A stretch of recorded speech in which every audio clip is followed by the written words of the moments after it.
सृष्टि के आरंभिक काल में जब देव और दानव का भेद धीरे धीरे आकार ले रहा था, जब ना कोई नगर थे, ना कोई राजपाट, ना युद्ध हुआ करते थे, ना शांति का कोई मतलब होता था, जब पूरी सृष्टि एकदम नई नई थी और हर चीज बस आकार ले रही थी, उसी समय ब्रह्मा जी, जिन्होंने खुद इस ब्रह्मांड की रचना की, उनके मन से एक महान संत उत्पन्न हुए, कश्यप आर्षि। कश्यप कोई साधारण अर्षि नहीं थे। उनकी तपस्या, उनका ज्ञान और उनके भीतर की शक्ति इतनी अद्भुत थी कि देवता हो या दानव, सब उन्हें मानते थे। ब्रह्मा जी ने उन्हें एक विशेष जिम्मेदारी दी थी, इस सृष्टि को संतुलन दो, जीवन फैलाओ। और फिर कश्यप ऋषि ने 13 पत्नियां स्वीकार की और उन्हीं के माध्यम से इस संसार में देव, दानव, गंधर्व, नाग, पशु पक्षी, हर जाति फैली। लेकिन इन सब में से एक पत्नी थी, दिति। दिति से जन्मा ऐसा वंश जिसने आगे चलकर सृष्टि की दिशा ही बदल दी। यहीं से शुरू होती है वो धर्म और अधर्म के बीच छिड़ते युद्ध की, ईश्वर और अहंकार के टकराव की, और एक ऐसे बेटे की जिसने अपने ही पिता के सामने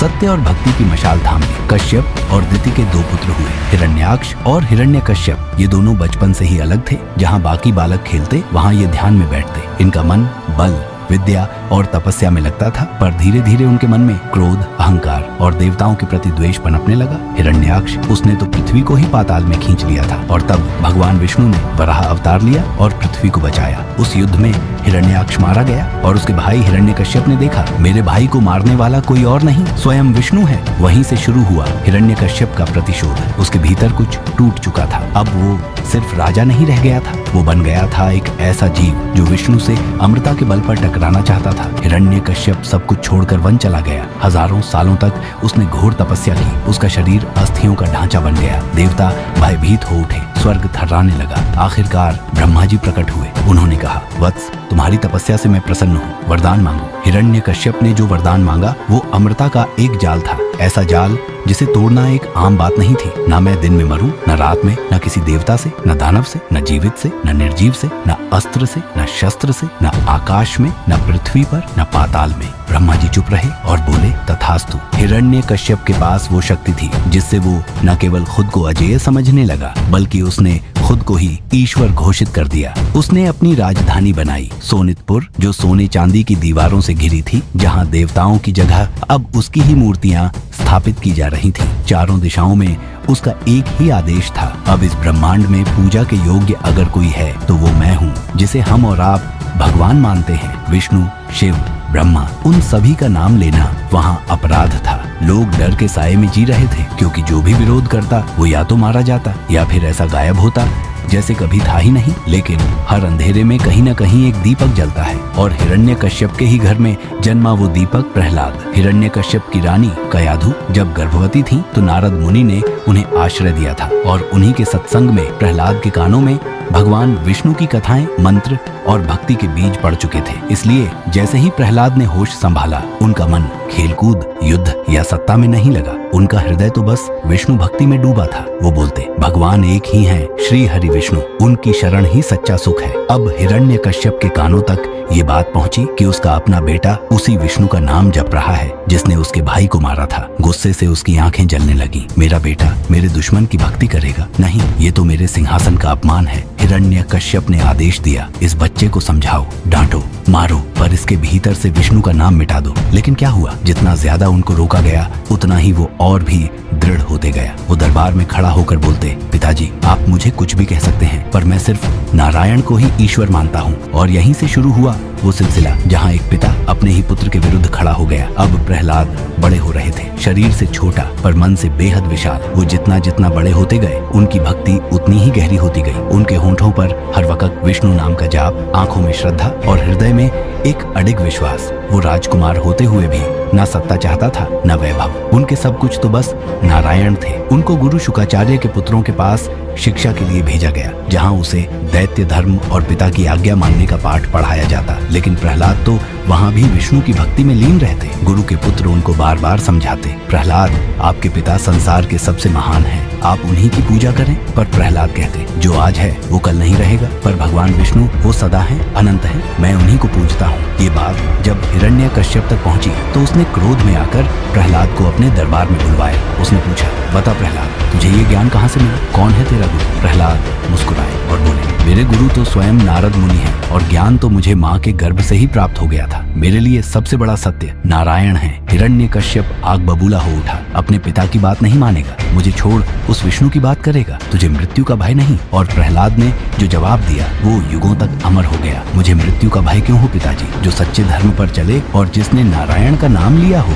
उसे कौन मार सकता है? हिरण्यकश्यप ने जब देखा कि प्रहलाद को समझाया नहीं जा सकता तो उसने अब उसे मिटाने की ठान ली। उसने राजमहल के अस्तबल से सबसे विशाल, सबसे क्रोधित हाथियों को मंगवाया, जिनके पैरों के नीचे आकर बड़े बड़े पत्थर चूर चूर हो जाते थे। फरमान हुआ, इन्हें छोड़ा जाए इस विष्णु भक्त बालक के ऊपर। इसका अंत इसके हड्डियों के साथ हो जाना चाहिए। हाथियों की चिंगाड़ से धरती कांप उठी। सैनिकों ने उन्हें उकसाया, क्रोध दिलाया और फिर उन्हें प्रहलाद की ओर धकेल दिया। पर जैसे ही वे विशालकाय हाथी उस शांत और प्रभु भक्त बालक के पास पहुंचे, कुछ अद्भुत हुआ। वे ठिठक गए। उनकी आंखों की क्रूरता ममता में बदल गई। वे धीरे धीरे आगे बढ़े और प्रहलाद के सामने पहुंचकर सिर झुका दिया। हाथी भी जान गए थे यह कोई साधारण बालक नहीं है, इनके भीतर स्वयं नारायण का तेज समाया है। हिरण्यकश्यप ने देखा तो उसकी आंखों में अविश्वास और क्रोध दोनों उमड़ पड़े। उसका अहंकार प्रहलाद की भक्ति के सामने पराजित हो गया। जब हाथियों का प्रयास असफल हो गया तो हिरण्यकश्यप और अधिक क्रूर हो उठा। इस बार उसने सोचा, यदि इस बालक को धरती के सबसे विषैले जीवों के बीच डाला जाए तो इसका अंत निश्चित है। आदेश हुआ, प्रहलाद को सांपों की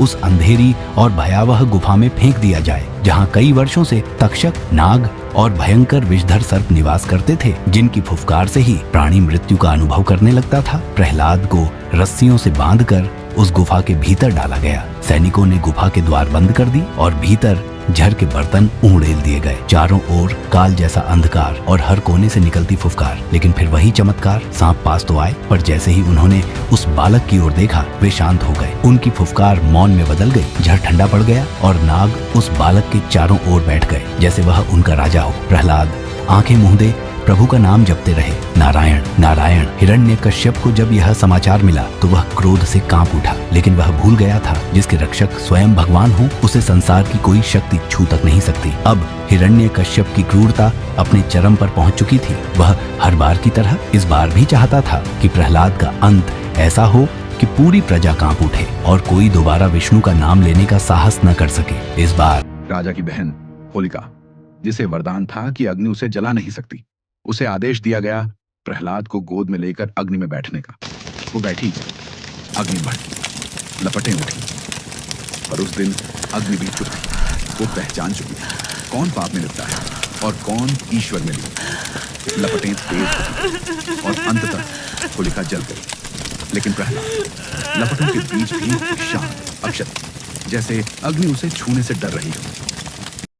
अब हिरण्यकश्यप की क्रूरता पागलपन बन चुकी थी। जब झर, हाथी, नाग और खौलता तेल उस बालक का कुछ न बिगाड़ सके तो उसने एक और भयावह योजना बनाई। उसने आदेश दिया, इस विष्णु भक्त को इतना ऊपर ले जाओ कि जब वह गिरे तो उसकी हड्डियां चूर चूर हो जाएं और फिर इस संसार को उदाहरण मिले कि हिरण्यकश्यप की अवज्ञा करने वाले का क्या हश्र होता है। प्रहलाद को सैनिकों ने बांधा और ले गए एक ऊंचे पर्वत की चोटी पर। वहां से धरती बहुत नीचे थी। चारों ओर केवल पत्थर, चट्टाने और गहराई। चारों तरफ सन्नाटा था, सिर्फ हवा की साएं साएं सुनाई दे रही थी। फिर बिना देरी के उसे नीचे धकेल दिया गया। भीड़ नीचे खड़ी थी, उनकी सांसें थमी थी। सभी ने सोचा अब कुछ नहीं बचेगा, लेकिन तभी कुछ अद्भुत हुआ। जैसे ही प्रहलाद नीचे गिरने को हुए, हवा में कंपन हुआ और एक सौम्य झोंका उन्हें थामने चला आया। वो गिरे नहीं, वो तो जैसे हवा की गोद में उतर रहे थे और धरती पर कमल के फूल की तरह हल्के से उतरे, बिना किसी खरोंच के, बिना किसी भय के। वो खड़ा हुए और हाथ जोड़कर बोले, नारायण नारायण। हिरण्यकश्यप ने यह दृश्य देखा तो उसका मस्तिष्क भी कांप उठा। उसके सारे तर्क, सारे उपाय विफल हो चुके थे, क्योंकि जिस बालक की रक्षा स्वयं प्रकृति कर रही हो वहाँ क्रूरता का कोई स्थान नहीं। प्रहलाद फिर से अडिग थे और अधर्म फिर एक बार पराजित। पूरा दरबार स्तब्ध था। ये कौन सी शक्ति है जो इसे बचा रही है? हिरण्यकश्यप के अंदर की आग अब ज्वाला बन चुकी थी। उसने कहा, अब मैं खुद इसे मारूंगा। और फिर उसे सामने खड़ा कर पूछा, बता प्रहलाद, तेरा विष्णु आखिर है कहाँ? प्रहलाद ने बड़ी सहजता से जवाब दिया, वो तो कण कण में है पिताजी। इस खंभे में भी। और फिर हुआ वो दृश्य जिसे देखकर समय भी थम गया, जहाँ धर्म और अधर्म आमने सामने खड़े हैं और एक बालक की भक्ति के सामने पिता का अहंकार थरथरा रहा है। एक ऐसा दृश्य जो इतिहास नहीं उदाहरण बन गया। अब असुर राज हिरण्यकश्यप की सहन शक्ति टूट चुकी थी। उसका अहंकार फुफकार रहा था, हर उपाय विफल, हर प्रयास व्यर्थ। वो बेकाबू होकर गरजने लगा, बोल प्रहलाद, कहाँ है तेरा विष्णु? हर बार कहता है वो है, वो है। क्या वो अभी आएंगे? क्या वो तुझे बचाएंगे मेरे हाथों से? लेकिन उस भयावह गर्जना के सामने प्रहलाद शांत खड़े थे। न उसकी आंखों में डर था, न उसके स्वर में कंपन। वो धीमे किंतु अडिग शब्दों में बोले, वो तो कण कण में है पिताजी, इस आकाश में, इस धरती में, इस खंभे में भी, हर अणु में विष्णु का वास है। ये सुनते ही हिरण्यकश्यप का क्रोध और भड़क उठा। उसने गुस्से में अपनी गदा उठाई और दरबार के मध्य खड़े भव्य खंभे पर पूरी शक्ति से प्रहार कर दिया। लेकिन यदि इस खंभे में भी तेरा भगवान है, निकलने लगी एक तो आज न यह खंभा रहेगा न तेरा भगवान। फिर से हो रही हो। यदि शक्ति है तेरे भगवान में तो बोल उससे, बचा ले अपने आप को, बचा ले अपने आप को। भयंकर बिजली और एक ऐसी दिव्य आकृति प्रकट हुई जिसे देखकर खुद मृत्यु भी थर्रा जाए। नरसिंह अवतार, भगवान विष्णु का अद्वितीय रूप, न आधे मनुष्य न पूरा पशु, मुख सिंह का, शरीर मानव का, आंखों में जलती अग्नि, नाक से निकलती गरज, नाखून वज्र जैसे तीखे और शरीर से निकलती ऐसी ज्योति जिसे देखकर अंधकार भी भाग खड़ा हो। हिरण्यकश्यप एक क्षण को पीछे हटा। उसका घमंड अब भय में बदलने लगा था, लेकिन फिर भी वह बोला, तू कौन है? देवता या दानव? किसने तुझे बुलाया? नरसिंह गरजते हैं, मैं न देव हूँ न दानव, मैं धर्म की रक्षा का वचन हूँ जो अधर्म का अंत करने के लिए प्रकट हुआ है। और फिर आरंभ हुआ वह महासंग्राम जिसका वर्णन स्वयं काल भी कांपते हुए करता है। हिरण्यकश्यप ने गदा चलाई, तलवारें भांजी, शक्ति फेंकी, लेकिन नरसिंह पर कुछ भी असर नहीं हुआ। वो अड़िग खड़े रहे जैसे उन्हें रोकना असंभव हो। और फिर भगवान नरसिंह ने उसे पकड़ लिया। ब्रह्मा जी ने मुझे वरदान दिया है कि ना मैं दिन में मर सकता हूँ न रात्रि में। तो देख दुष्ट, इस समय न दिन है ना रात्रि, ये संध्या काल की बेला है।